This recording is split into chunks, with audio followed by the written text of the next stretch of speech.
नमस्कार ओडिशावासी मु अभिमनु स्वागत करुच्ची आम शक्ति न्यूज को। आज रही आपण मानक पई देश विदेशर केतोटी गुरुत्वपूर्ण खबर से भिडियोटी को शेष पर्यंत देखा मोर अनुरोध।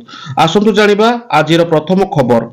राज्य में खाउटी मानक सुलभ मूल्य आलू जोगई देवा निमंते सरकार निष्पत्ति ग्रहण करिसेंती। राज्य सरकार नाफेड माध्यम आलू किणवा सह खाउटी मानक किलोग्राम पिछा 30 टंका जोगाई देउछंती। खाउटी मानक स्वार्थ को दृष्टि रखी राज्य सरकार नाफेड माध्यम खाउटी मानक निमंते सुलभ दल में आलू जोगई देवा निमंते निष्पत्ति नैथिबारु प्रथम पर्यायर 3टी गाड़ी में 60 टन आलू उत्तर प्रदेश आसी वर्तमान भुवनेश्वर में पहुंची बोली खबर मिली। एबे जानिबा परवर्ती खबर। गोटिए देश गोटिए निर्वाचन पर सरकार प्रस्तुत एवं संसदर शीतकालीन अधिवेशन में यही बिल उपस्थापन करिपारंती। One nation one election Ramnath Kovind committee report को कैबिनेट अनुमोदन कर सारी। सूत्रରୁ प्रकाश जे सरकार वर्तमान यही बिल उपरे सहमति प्रकाश करने को चाहूचंती बोली खबर मिली। परवर्ती खबर। गत 5 वर्ष मध्य केते युवपीढ़ी ऑनलाइन ट्रेडिंग ठकईर शिकार होइचंती तार संपूर्ण तथ्य विधानसभा उपस्थापन होइछि। कांग्रेस विधायक तारा प्रसाद बाहिनीपति प्रश्न रे निजे मुख्यमंत्री श्री मोहन चरण माझी लिखित उत्तर रखिचंती। गत 5 वर्ष मध्य 59,437 जन लोक ऑनलाइन ट्रेडिंग ठकईर शिकार होइचंती। 2019 रे 18 जन, 2020 रे 28 जन, 2021 रे 22 जन एवं 2022 रे 105 जन ऑनलाइन ट्रेडिंग ठकईर शिकार होइथिले। तेबे 2023 रे हठात यह अहेतुक भावे बढ़ी 18,994 रे पहुंची बेले चलित वर्ष यह आउ एक रेकर्ड पार करिछि। ए वर्ष 11 मासरे 40,270 जन ऑनलाइन ट्रेडिंग करी ठकामी रे पड़िछंती बोली मुख्यमंत्री कहउतबार खबर मिलिछि। परवर्ती खबर। 9 मास हब दरमा मिली नथिबारु लोयर पीएमजी रे धारणा रे बसिछंती 60,000 महिला। सरकार तुरंत सेमानक दरमा प्रदान करने को दाबी करुछंती विरोधी दल मुख्य सचेतक प्रमिला मल्लिक।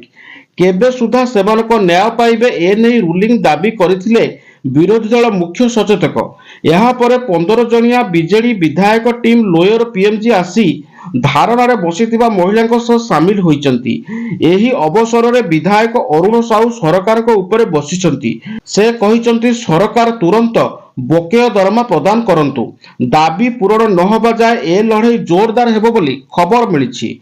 परवर्ती खबर। आरबीआई रो नुआ गवर्नर हेबे राजस्व सचिव संजय मल्होत्रा।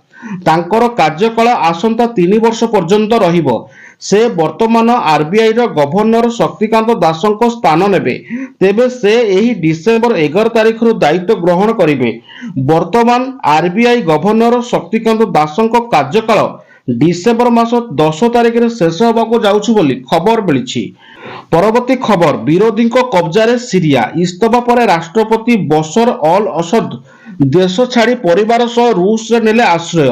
राष्ट्रपति पलैबा परे तांको बासभवन लुटी उत्सव मनाइले विद्रोही। शेष रे 11 दिन विद्रोहर अंत घटिछि। दीर्घ 24 वर्षर एक छत्रवाद शासनर पूर्णछेद पड़िछि। असदଙ୍କ विरोध में गत 14 वर्ष होला विद्रोह जारी रहितिला। राष्ट्रपति पलायन पर सीरिया प्रधानमंत्री विद्रोही मानकु क्षमता हस्तांतर पाई प्रस्ताव देइछंती। अफगानिस्तान बांग्लादेश परे सीरिया रे शासक को गादीच्युत होइछि। घटना उपरे सारा विश्वर नजर रहितिबा बेले ब्रिटेन, फ्रांस, यूक्रेन, इस्राएल स्वागत जणिछंती बोली खबर मिलिछि। परवर्ती खबर। बैंकिंग सेक्टर रे चाकरी संधान रे रहितिबा समस्त आशायीक पई आसीछि एक बड़ सुजोग। Bombay mercantile cooperative bank limited पक्षरु प्रोफेशनल ऑफिसर पीओ ओ जूनियर एग्जीक्यूटिव असिस्टेंट जेई रो पद पूरण पई विज्ञप्ति जारी करा जायछि। मोट 135 टी पद पूरण हबो। पीओ पई 60 खाली पद रहितिबा बेले जेई पई 75 टी खाली पद रहिछि। नवेम्बर मास 30 तारिख रु एथि पई ऑनलाइन आवेदन प्रक्रिया आरंभ होइतिबा बेले डिसेंबर 25 तारिख रे ता समाप्त हेबो। डिसेंबर 25 तारिख सुधा प्रार्थी माने निज निजर एप्लिकेशन फॉर्म संशोधन करि परिबे। जनवरी 9 तारिख सुधा प्रार्थी माने निज निजर एप्लिकेशन फॉर्म प्रिंट करि परिबे। एथि पई शिक्षागत योग्यता स्नातक पास करिथिबा निहाती आवश्यक। चलित वर्ष नवेम्बर मास पहिला सुधा प्रार्थींकर बयस 35 वर्ष होइतिबा आवश्यक बोली खबर मिलिछि।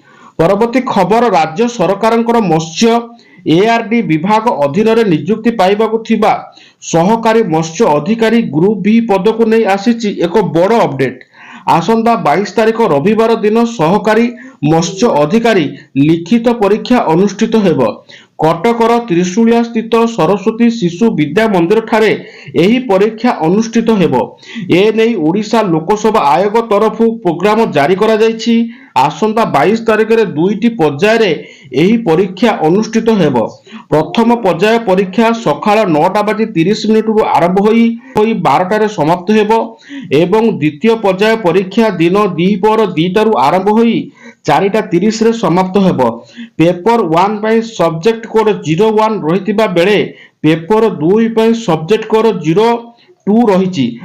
ଆସନ୍ତା 17 ତାରିଖ ପରଠାରୁ ପ୍ରାର୍ଥୀମାନେ ଓପିଏସସିର ଅଫିସିଆଲ ୱେବସାଇଟକୁ ଯାଇ ନିଜର ଆଡମିଟ୍ କାର୍ଡ ଡାଉନଲୋଡ କରିପାରିବେ ବୋଲି ଖବର ମିଳିଛି। ପରବର୍ତ୍ତୀ ଖବର, ଭାରତୀୟ ସମ୍ବିଧାନର 75 ବର୍ଷ ପୂର୍ତ୍ତି ଅବସରରେ ଗୋଟିଏ ବିତର୍କ ଲୋକସଭାରେ ହେବ। ଆସନ୍ତା 13 ତାରିଖ ଓ 14 ତାରିଖ 2 ଦିନ ଧରି ବିଭିନ୍ନ ଦଳର ସଦସ୍ୟ ସମ୍ବିଧାନ ଉପରେ ହେବାକୁ ଥିବା ବିତର୍କରେ ଭାଗ ନେଇ ନିଜର ମତ ରଖିବେ।